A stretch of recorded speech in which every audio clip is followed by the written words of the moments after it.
Today, we have only one item on the agenda, and that will be the introduction of the appropriation bill, introduction of public sector pensions and related payments bill, introduction of ESCOM debt relief, and introduction of revenue laws bill. I'll now ask the secretary to read the first order.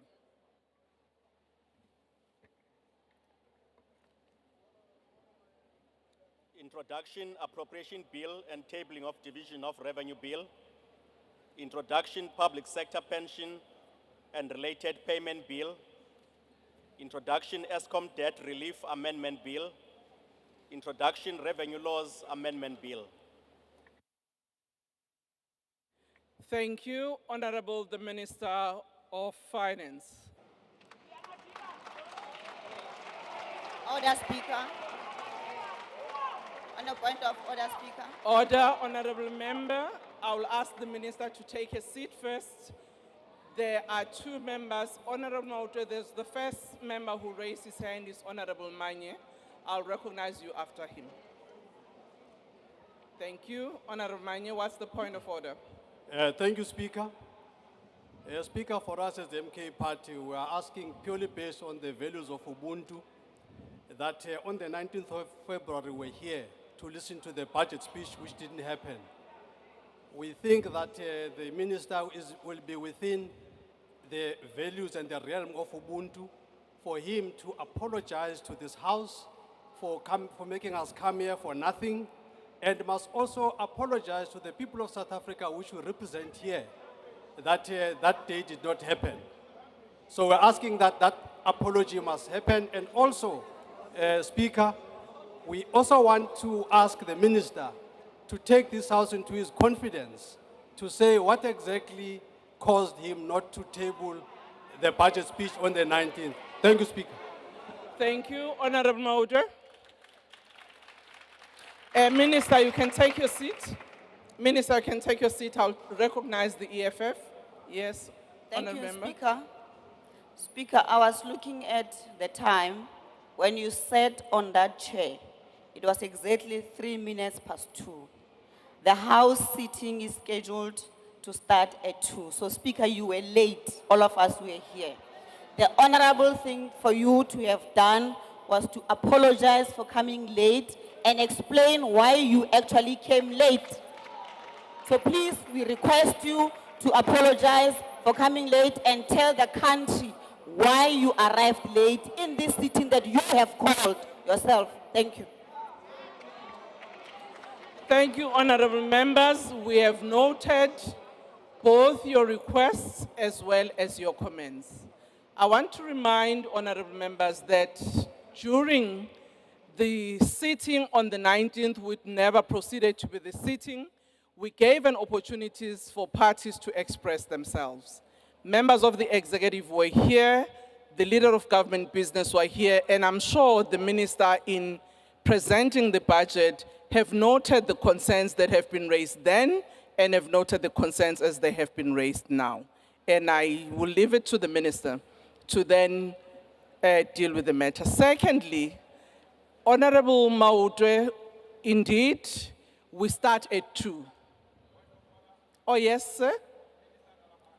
Okay, can you allow me to assist the minister? Let's not do what we usually not do in this House. We have decorum, we respect one another, and we allow the speaker to do what she has to do.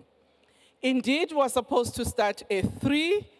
We started, okay. On Wednesdays, we usually start at 3, but today, because of the presentation of the budget, we started 2. We do apologize because there were a bit of, people here on the aisle, which the Sergeant at Arms was trying to remove. I was here before 2 p.m. But we do apologize that we did not start exactly on the time as you requested. And all of us know that last time we had a not so kind dress rehearsal for a budget which will now be presented, but we are now asking the Minister of Finance.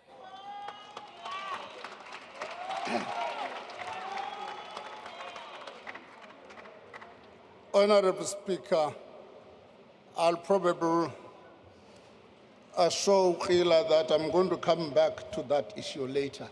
It's taken. Honorable Speaker,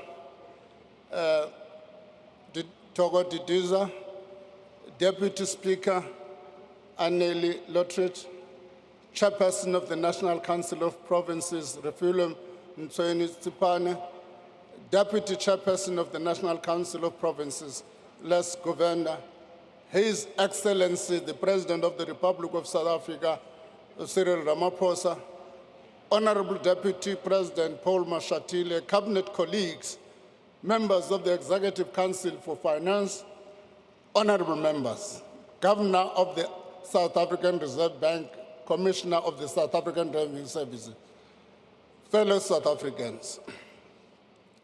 Just before, okay, I'm going to come back to that point, Khila. I have the honor to table the following documents before this House. The 2025 Division of Revenue Bill, the 2025 Appropriation Bill, the 2025 ESCOM Debt Relief Amendment Bill, the 2025 Public Sector Pension and Related Payments Bill, the 2025 Revenue Laws Amendment Bill, the 2025 Estimate of National Expenditure, the 2025 Budget Review, and this 2025 Budget Speech. Just on a lighter note, Madam Speaker, let me first, before going on that lighter note, take the point raised by Honorable Manyi. And indeed, it was an inconvenience for this Parliament and the people of South Africa. And indeed, we owe this Parliament an apology. And we owe the people of South Africa an apology. No doubt about that. We didn't like the postponement. But on a lighter note, I saw on social media something that said this budget is postponed until my favorite club wins. That is Kaizer Chiefs.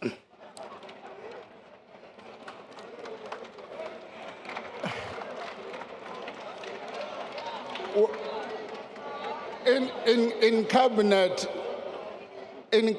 when I made this point, Dr. Ramkhopa wrote me a piece of note and said, "Yo, this budget will never be tabled." And Honorable Gigawa said, "Hey, these people are putting the country in crisis because this budget will never be tabled." Now, let me go back to the postponement, as I've apologized. Go back to the postponement and say the postponement of the tabling of the budget 3 weeks ago was a regrettable, but perhaps an understandable feature of multi-party governance. It is also a sign of some of the difficulties associated with a multi-party democracy. But what is positive is that the delay has stimulated an unprecedented level of public debate about the difficult policy trade-offs we as a nation face. A vital debate about which policies to fund and how to fund them, about which priorities to pursue now and which ones we may need to delay in the context of unlimited resources.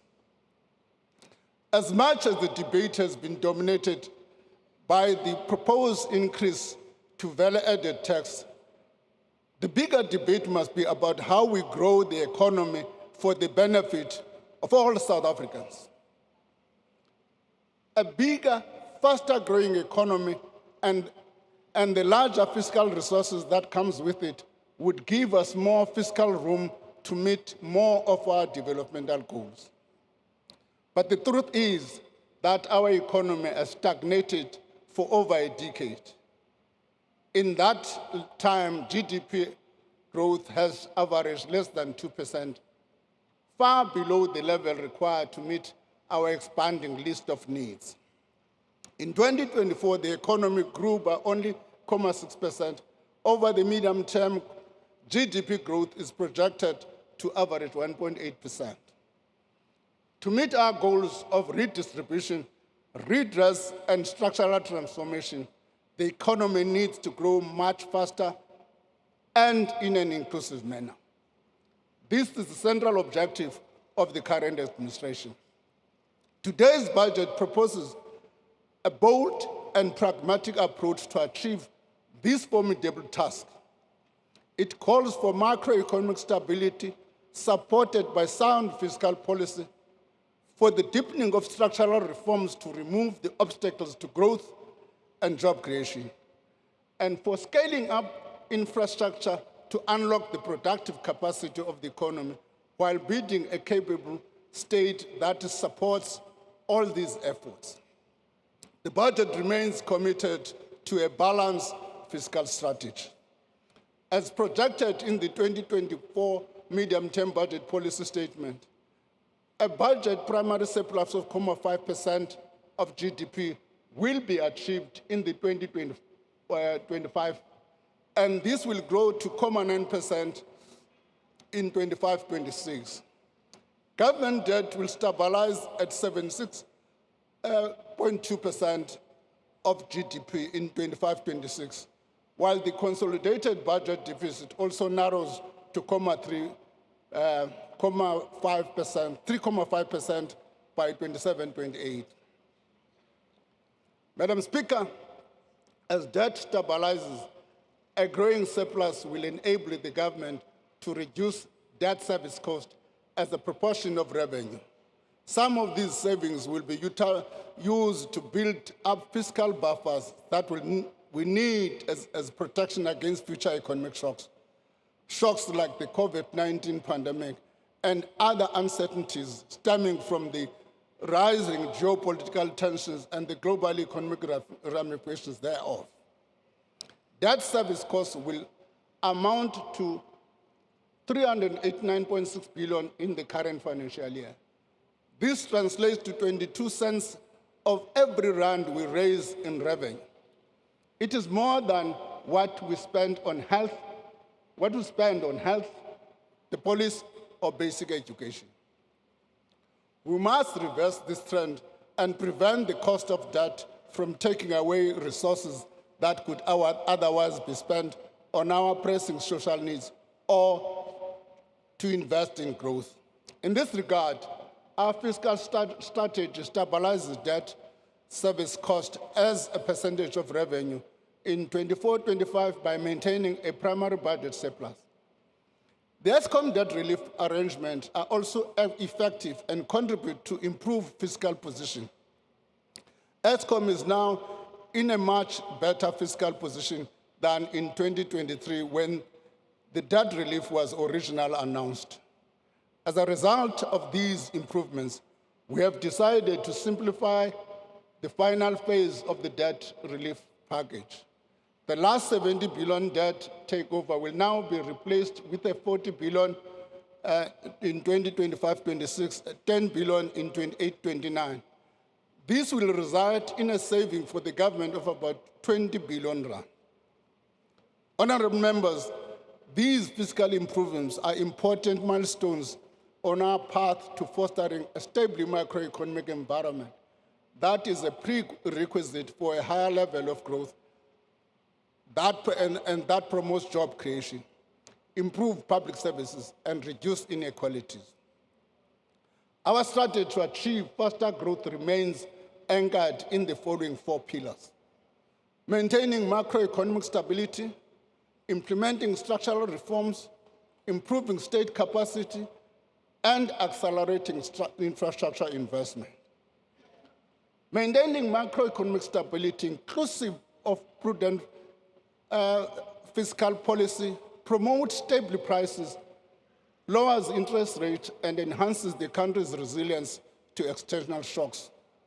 This creates a conducive environment for investment. The Implementing structural reforms removes impediments to growth and creates a solid foundation for a higher and sustained economic growth. Madam Speaker, it was out of this realization that economic growth and fiscal stability are mutually reinforcing that Operation Vulindlela was formed as a joint venture between Treasury and the Presidency to fast-track the implementation of the structural reforms. Its objective were to stabilize the supply of electricity, create a competitive and efficient freight logistics system, reduce the cost and improve the quality of digital communication, ensure a stable quality supply of water, reform the visa regime to facilitate skilled immigration and support tourism. Since its establishment in 2020, Operation Vulindlela has made real progress in achieving these objectives. For example, the energy reforms have created 22,500 megawatts pipelines of projects. More than 10,000 megawatts are formally registered with NASA, which is of the last step in the regulatory process. These projects will contribute to reducing power cuts. The freight logistic roadmap was approved. The roadmap allows private sector participation and gives third-party access to any operator without discrimination in accordance with the network statement. The cost of 1.5 gigabyte data bundle has declined by 51%, allowing individuals and small businesses to access more affordable data. The water use license backlog has been cleared, unlocking billions in investment and freeing projects that had stalled because of the backlog. The water quality regulatory system was reinstated for the first time since 2014. This is the green drop, blue drop, and no drop certification that enables effective intervention in supporting failing municipalities to provide clean water to citizens. E-visas for travelers from 34 countries have been introduced to significantly boost tourism. The Trusted Employer Scheme has been established to fast-track visa process for major investors. These achievements have eased economic bottlenecks and built on the successes. So phase 2 of OV will focus on the following: through existing reforms in energy, water, logistic, and visa system. Strengthen local government in improving the delivery of basic services. Harnessing digital public infrastructure as a driver of growth and inclusion. And creating sufficient productive and inclusive cities. Madam Speaker, infrastructure is a key pillar of our growth strategy. It is the bedrock for economic development, a key source of jobs, and an avenue for scaling up service delivery. This budget reflects that understanding.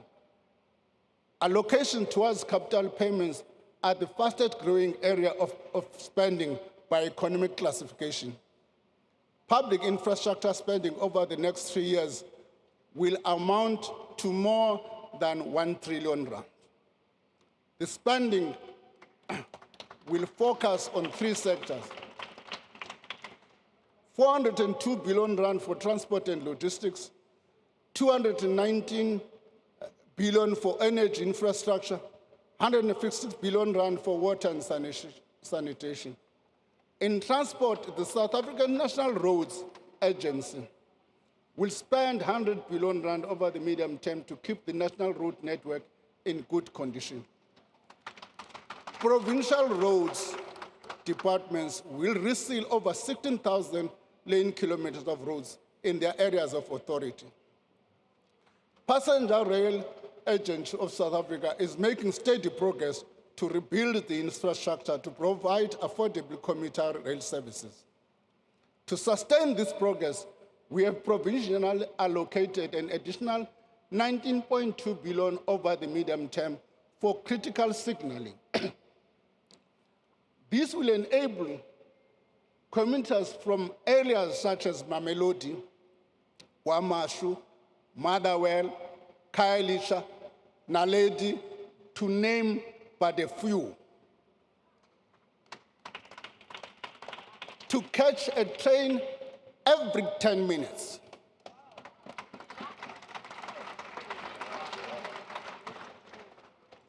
To get to and from work, and significantly reduce the money that lower-income households spend on transport. Let me pause and show an example. Let me pause. The World Bank has produced a report. People tend to be selective when they read the right report. They don't read what they don't like. What that report says is that rand for rand, if we had to compare a worker from South Korea and a worker from South Africa, rand for rand, the South African worker gets lesser disposable income than the South Korea. The explanation is cost of transport. In South Africa, that cost of transport is affected by two things: the spatial dimension, and secondly, the cost of transport. And this investment critically deals with that challenge for poor communities in our areas. I don't know, when somebody said this budget is not pro-poor, what do you mean? This allocation will also allow PRASA to maximum the potential of the 241 new trains delivered through the rolling stock renewal program. Despite the progress made, PRASA procurement system needs strengthening. The management of the unit of the entity has already instituted measures to strengthen their procurement weaknesses. This includes getting support from the National Treasury to build capacity and mitigate risks, and undertaking live audits for larger procurement projects. In the water sector, we're investing in several large-scale dam projects that are ramping up or entering construction. The Mkomazi project is expected to commence construction in November 2027, transferring water into the Mngeni water supply system. This will increase the total capacity of the system to 5 million households in eThekwini and 4 district municipalities in KwaZulu-Natal. The Bergville augmentation scheme is expected to start in July 2026. The project will improve the Western Cape's water supply system, improving regional water security while reliably supplying domestic, agricultural, and industrial water users. To further accelerate infrastructure delivery and effectiveness, we are continuing reforms to facilitate greater private sector participation, capital budget reform, and alternative infrastructure financing. The new regulations for public-private partnerships have been finalized and will take effect on the 1st of June 2025. The regulation reduces procedural complexity of undertaking PPPs, create capacity to support and manage PPPs, create clear rules for managing unsolicited bids, and strengthen fiscal risk governance.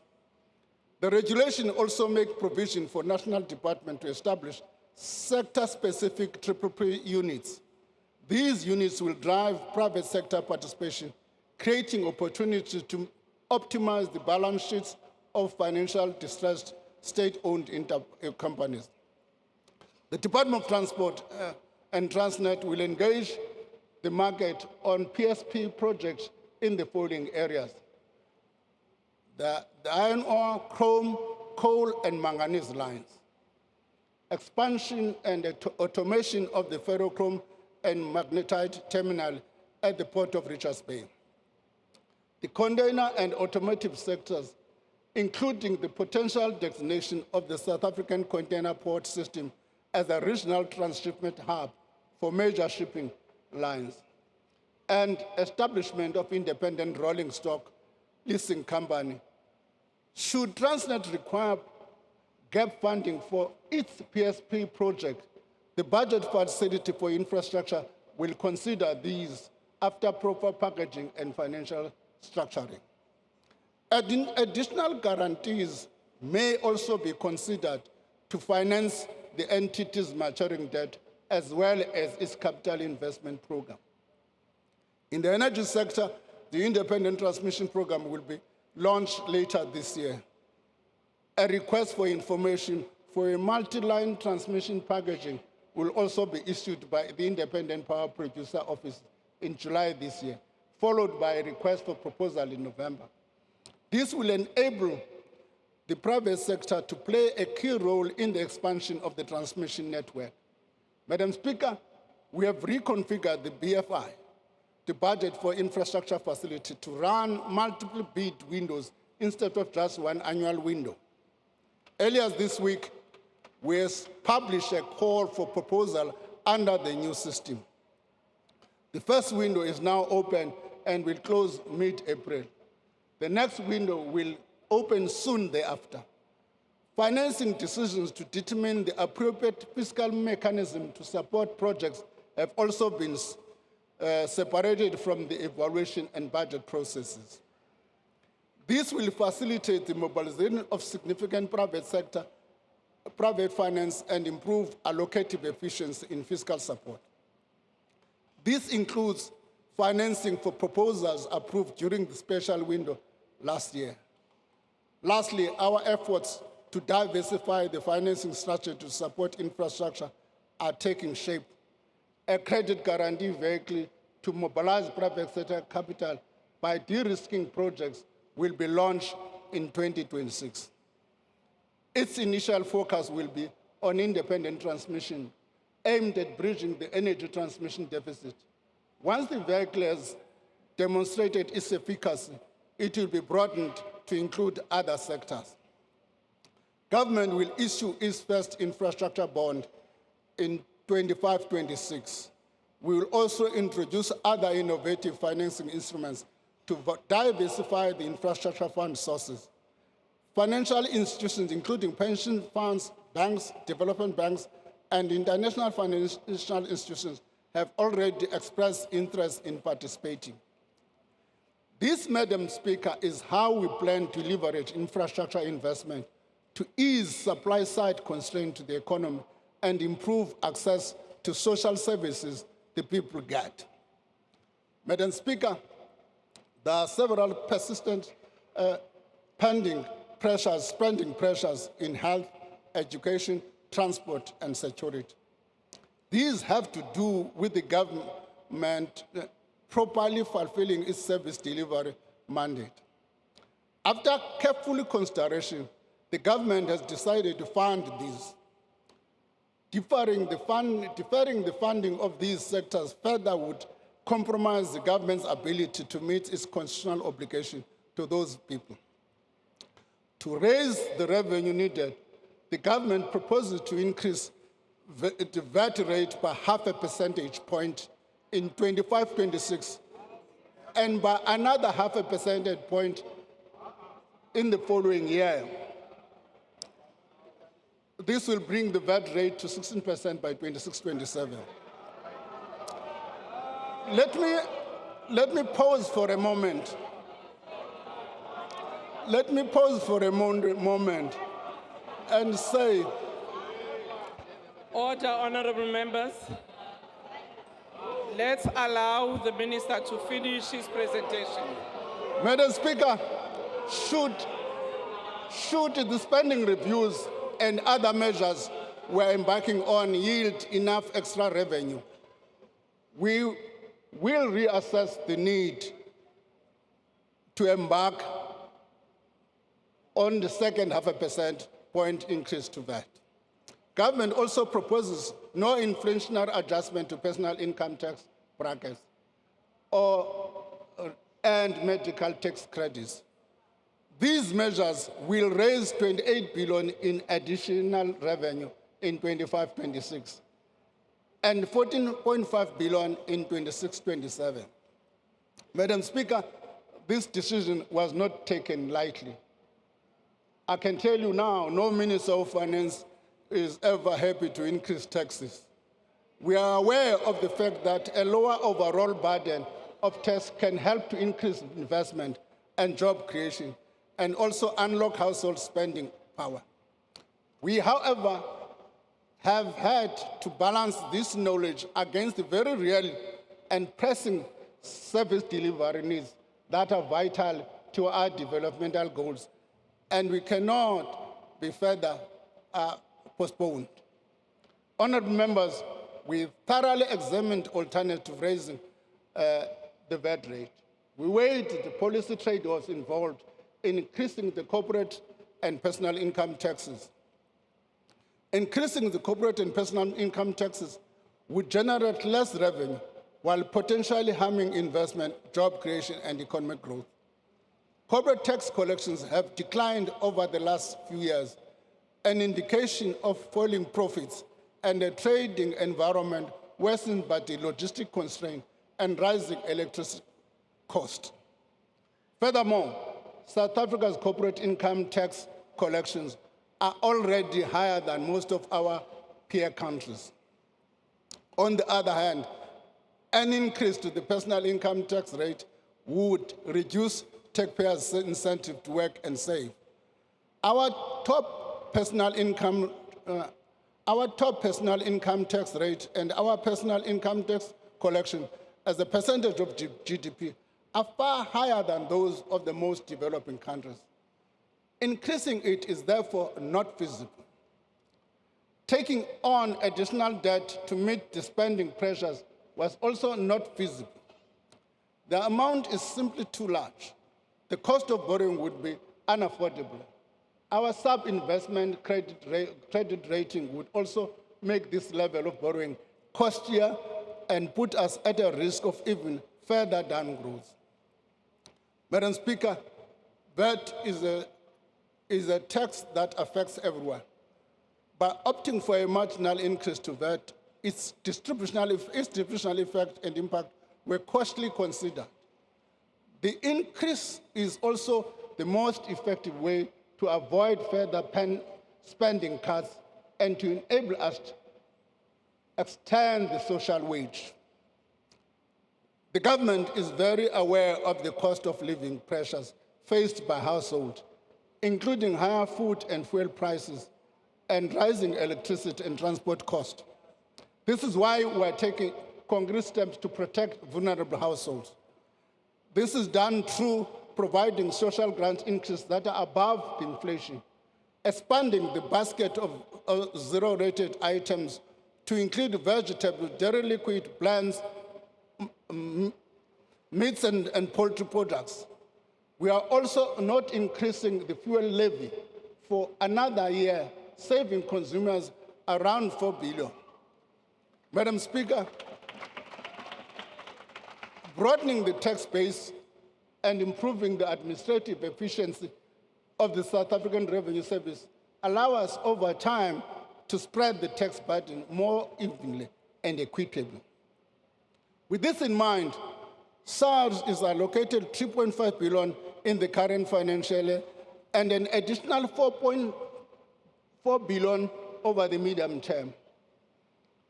That takes the total SARS allocation to 7.5 billion over the medium term.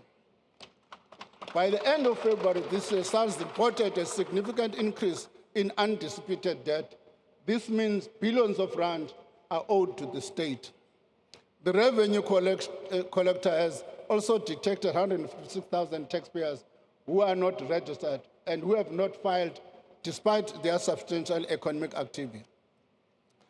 We therefore call on all South Africans to comply with the law and support SARS in its endeavor to collect the revenue that enables government to fund and provide critical services. I also want to emphasize the importance of tax compliance. I thank all compliant taxpayers who pay their fair share of taxes. I also encourage those that are not compliant to do the right thing. The rewards of our tax compliance and efficiency take time. Once again, the investment we make today in SARS will allow us to collect at the time to make improvements. Madam Speaker, the revenue proposed through the tax measures announced in this budget will contribute largely to us providing 232.6 billion in additional funding to key programs over the medium term. This amounts to 102 billion in 25-26, 68 billion in 26-27, 62 billion in 27-28. The funding is for spending pressures for infrastructure investment, social protection, a higher than anticipated public service wage bill, a provisional allocation for critical frontline services. Honourable members, in the last year alone, public sector health system lost close to 9,000 health workers. We did not have enough money to retain or replace them, even after reprioritizing funds budgeted for consumables and medicine. Accruals in this sector, which is the money owed by department to vendors for service already provided, also ballooned to 22 million. Let me just dramatize this thing. How it works is that in a Department of Health in a province, they you provide services. The Department of Health does not have money to pay you now. They are going to wait for April. In April, they pay you with the new money for the previous year. The second year, in 25-26, they don't have money to pay for the new ones. So it can't be allowed to go on like that. It can't be allowed to go like that. Will be any responsible government if we allow such things to happen. And as a result, therefore, our health services are becoming dysfunctional. This means that the money allocated to departments ends up paying for previous year services and goods rather than for the current needs, setting off a vicious cycle of budget shortfalls, unpaid invoices, and a crisis in cash flow and the planning and the predictability of budgets. This is an untenable situation that we could not leave unresolved. As a result, consolidated spending, which exclude interest payment, increases from 2.4 trillion in 24-25 to 2.83 trillion in 27-28. Provinces will receive 2.4 trillion over the medium-term period. This budget includes allocation to support critical provincial functions related to health and education. We trust that the allocation will be used for their intended purposes. I must repeat, because these funds that are allocated to provinces go through what is called an equitable share. Once they become part of the equitable share, the decision to divide that money and allocate becomes a provincial one. And the provincial government is at liberty to use it in any manner it decides. And the final product is the loss of capacity in health services. The local government equitable share will increase from 99.5 billion in 24-25 to 115.7 billion in 27-28. This is to fund increases in the cost of bulk water and electricity costs provided for free to needy households. In 25-26, 83% of the local government equipment share provides free basic services package for R610 per month to 11.2 million poor households. Honourable members, this package of free municipality services continues to be a key tool for reducing poverty and inequality, raising living standards and facilitating access to a greater economic opportunity. Madam Speaker, a 3-year wage agreement has been reached, although the agreement exceeds the 2024 budget. In the medium-term budget policy statement projections, its duration reduces uncertainty in the budget planning. This agreement will cost an additional 7.3 billion in 25-26, 7.8 in 26-27, and 8.2 billion in 27-28. These are the comrades that are outside marching for me. An amount of 11 billion rand provisionally allocated for the next 2 fiscal years for the early retirement initiative, whose intention is to attract younger employees into the public service. Preliminary savings are expected to average 7.1 billion per year over the medium term, long term. The savings will be retained by the departments. The interventions on the wage bill are aimed at ensuring that when key frontline staff are lost through natural attrition and retirement, sectors are able to fill vacant posts to keep service running effectively. Paying salaries constitutes 76% of the provincial education department. This means that only 24 rand out of every 100 rand of their budget is left for funding school infrastructure, meals for learners from poor backgrounds, and stationery and textbook, among other things. Our learner-teacher ratios remain higher than we would like, meaning that we still need more teachers in classroom. To prevent compensation of employees from crowding out other equally important areas of spending, 19.1 billion is added over the medium term to keep approximately 11,000 teachers in the classroom. The foundation to building in the next generation of citizens who contribute economically and socially to this great nation is early childhood development. Despite this, the subsidy for early childhood development has not increased from 2019 level of 17 rand per day per child. To remedy this, an amount of 10 billion over the medium term is allocated to increase subsidy to 24 rand per day per child. The extra funding will also support increased access to ECD for approximately 700,000 more children up to the age of 4 years old. Health spending will grow from 277 billion in 24-25 to 329 billion in 27-28 to support equitable provision of public health services, including free primary health care services. Like in provincial education, a significant portion of provincial health budget is spent on salaries and wages. 28.9 billion is added to the health budget, mainly to keep about 9,300 healthcare workers in our hospitals and clinics. It's also be used to employ the 800 post-community service doctors and to ensure that our pharmacists do not run out of medicine.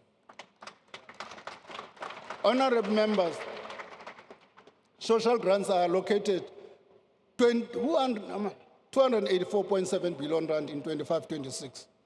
This allows us to increase the old age grant, disability grant by 130 rand. Now let me tell you a story. I was working here in Waterfront. An old man comes to me and he says, "Thanks for the 150, but the 150 now is gone." He said, "But I don't need VAT."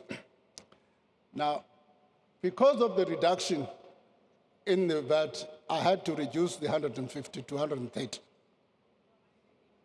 The child support grant by 30 rand.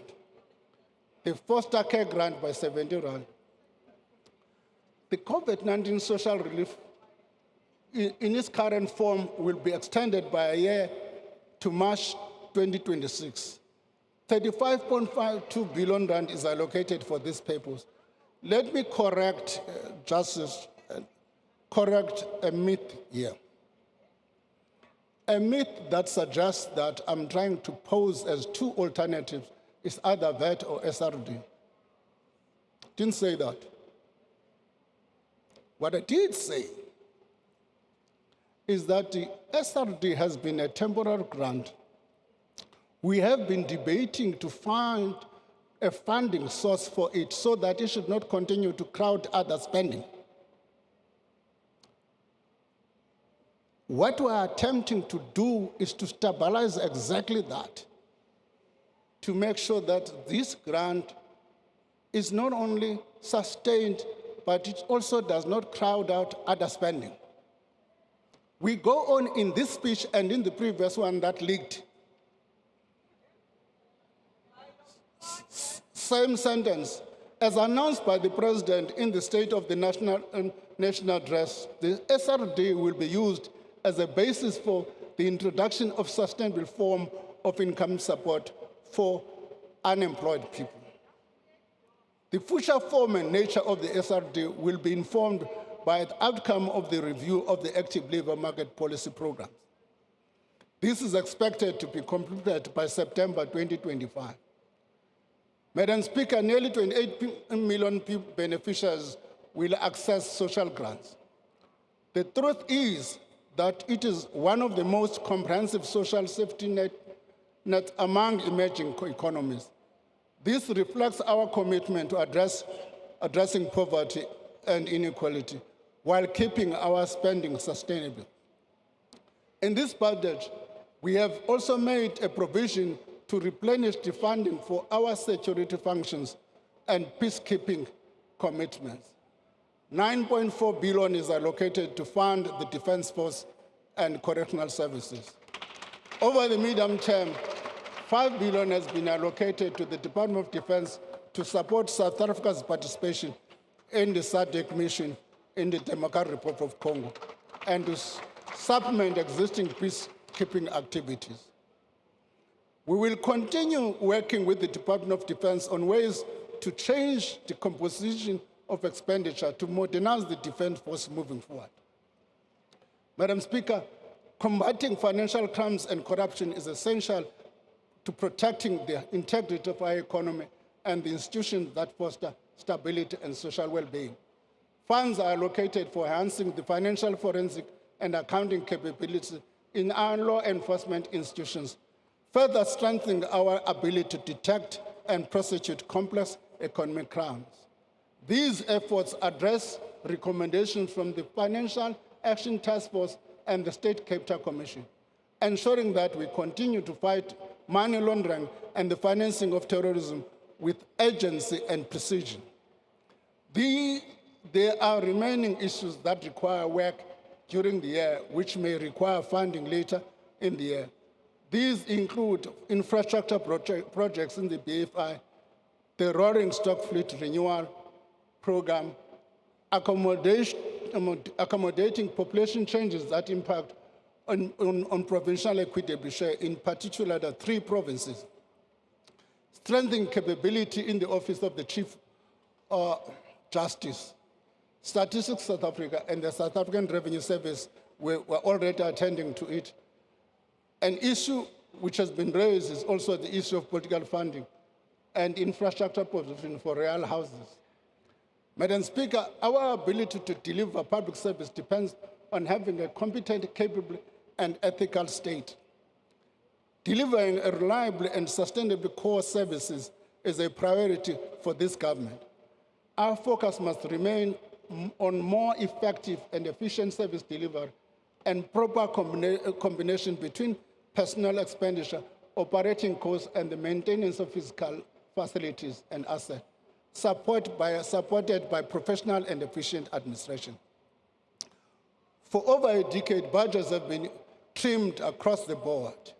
While these measures have helped maintain fiscal discipline, they've often been implemented without a thorough interrogation of whether the funds we allocate truly support our national priorities. We must acknowledge that over time, budgets tend to grow incrementally, often carrying forward historical allocations without necessarily reflecting the evolving needs of our country. This approach has led to inefficiencies, misalignment, duplication, and in some cases, the continued funding of programs that do not yield the intended impact. We recognize the urgent need to address this. We are not deaf to the public concerns about wasteful and inefficient expenditure. We know that we must earn the taxpayers' trust every day by spending public money with care and ensuring that every rand collected is spent on its intended purpose. Since 2013, as part of the ongoing evaluation of the operation of government, national treasurers and provincial treasurers have undertaken 240 spending reviews. These reviews range from a number of things such as officer accommodation, fleet management, and so on. However, we have agreed, out of a long discussion with colleagues in government, including the president, that we need to focus on this area of spending reviews. And as such, change the institutional arrangements that we have and locate the spending reviews in the president's office. In that sense, incorporate some of that work to the Operation Vulindlela moving forward. So we are going to give that institutional capability moving forward. The consolidated recommendations of these reviews and other things, including this, as I've indicated, the president has also undertaken to do this, to take this work together with National Treasury. Thank you for this commitment, Mr. President.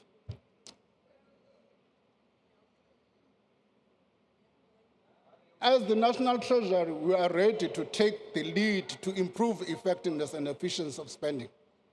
We will, together with the President, undertake an audit of ghost workers, starting within in national and provincial departments. Use the ongoing detailed review of labor market activity provision and public employment program to consolidate and rationalize to reduce duplication and improve operational efficiency across more than 100 active labor market programs in over 20 public institutions. The recommendation of this review will also be presented to Cabinet in due course. The entire public employment ecosystem. The aim of this review is Treasury will implement a significant changes to the budget process by reassessing the initial assumptions informing budget allocations with a view to creating room for improving spending. Madam Speaker, these reviews go beyond mere cost-cutting measures. They are allowed to systematically assess whether public expenditure is effectively aligned with the priorities of the government and whether it delivers the best possible value for money and impact for the people of South Africa while keeping us on the path of fiscal sustainability. These initiatives will give impetus to the slow implementation of the recommendation of the spending review. I call on ministers, MECs, DGs, HODs, and every official responsible for public funds to embrace these efforts and play their part. The proliferation of conditional grant has necessitated a review of the conditional grant system to reduce duplication and improve effectiveness of the programs. This project will implement the first phase of the recommendations of the review and include merging conditional grants in the basic education and agricultural sector. Preference-based conditional grants to metropolitan municipalities are also introduced, linked to institutional governance and financial reforms to improve services. Madam Speaker, the incentives in our current disaster management system are skewed towards relief and rehabilitation, when mitigation and readiness to minimize damage is the most cost-effective response. Our municipalities stand at the front line of disaster response, yet they are hamstrung by aging infrastructure, bureaucratic fragmentation, and limited to access to emergency funds. The priority is to reduce the administrative burden to access emergency funds. Every hour of delay costs lives and livelihoods.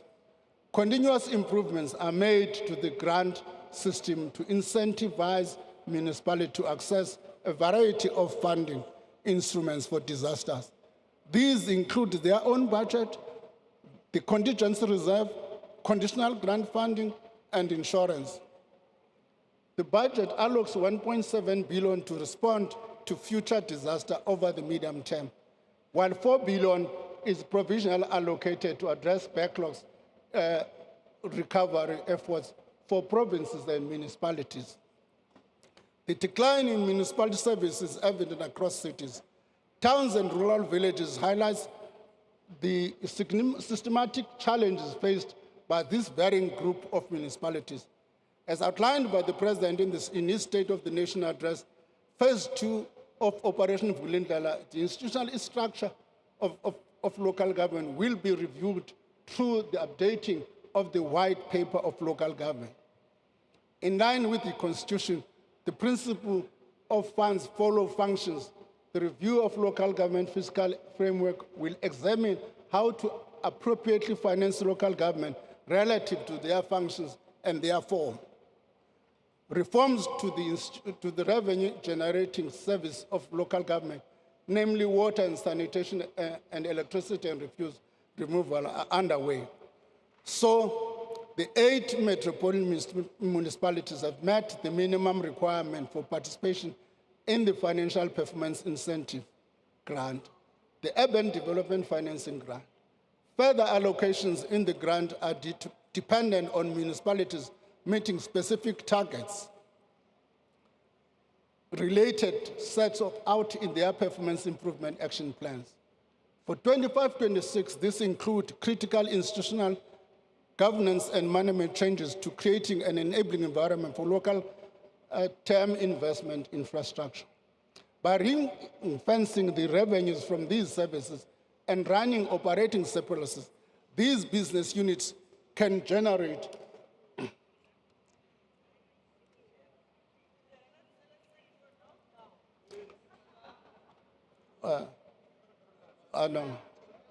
I'm not saying these units can generate funds for infrastructure improvements to deliver quality services. Madam Speaker, in conclusion, allow me to reiterate that through the policy choices we have made and the carefully targeted allocations we are proposing, the public institutions should be in a better position to continue delivering much needed services. This budget reflects our collective efforts to chart a path through difficult times to prosperity. It represents a vision of future and realistic assessment of the present, as well as the options available to us right now. This vision can only be achieved by making difficult but considered policy choices, choices that weigh up trade-offs and commit to a way forward. Honourable members, this budget is the product of a combined and careful consideration of the Cabinet of the Government of National Unity. Despite some minor disagreements, I must confess, that has done the difficult and necessary work of assessing the alternatives open to us at the current conjuncture in our growth journey. Honourable members, this budget is also a proposal to you as Parliament that has been democratically elected to represent the aspirations and interests of South Africans by confronting the difficult choices needed to move our country forward. It is in this spirit that I draw to the words of the Pan-African leader Amal Kabar, who advises us, always bear in mind that the people are not fighting for ideas, but for things for things in anyone's mind. Order, they are honourable fighting members. to win material benefits, to live better and in peace, and to see their lives go forward to guarantee the future of their children. The policy choices proposed here are about achieving these material benefits. They are about moving South Africa and all South Africans forward into a better, more prosperous and equitable future. Speaker, as I close, allow me to express my deepest gratitude to the President and Deputy President for their counsel, their support, and for their leadership, in particular in this difficult budget. Thank you also to the Deputy Ministers of Finance and the excellent National Treasury team led by the Director General. Thank you to the Commissioner for the South African Revenue Services and the Governor of the South African Reserve Bank for their astute stewardship of these two key institutions. Thank you to my cabinet colleagues, the Ministers' Committee in the Budget, and the Budget Council who share the heavy load of the tough decisions that must make to maintain this sustainability of our public finances. To the Parliamentary Standing Committees of Finance, Appropriation and Public Account, I express my sincere appreciation. And of course, out of this threat, without the support of my wife and my family, it would not have been as easy as, it would have been as difficult as. It was through the support from Mom Chawe that I've been able to withstand all this challenge.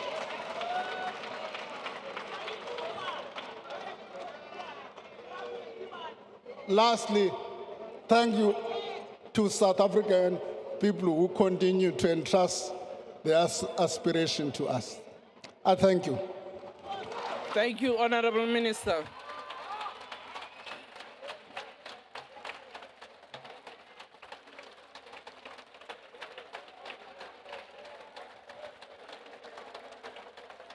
Thank you. Can I allow members to take their seats? Honorable members, order. We have now heard the minister tabling the executive statement, which is a budget. It is tabled here in the House. Now the task is for you as Parliament to then reflect on this budget through the relevant committees. The papers tabled, order. Order, Honorable order. Thank you. Honorable members, order. Order. Honorable members, just ignore the people that are going out. Allow me to address you. You have now heard the budget tabled. Order. Honorable members, you will have your chance to address the media as you go out. But for now, just listen. The budget has been tabled. It is now going to be referred to relevant committees to interact with the budget, which allows you an opportunity as public representatives to engage with this executive statement.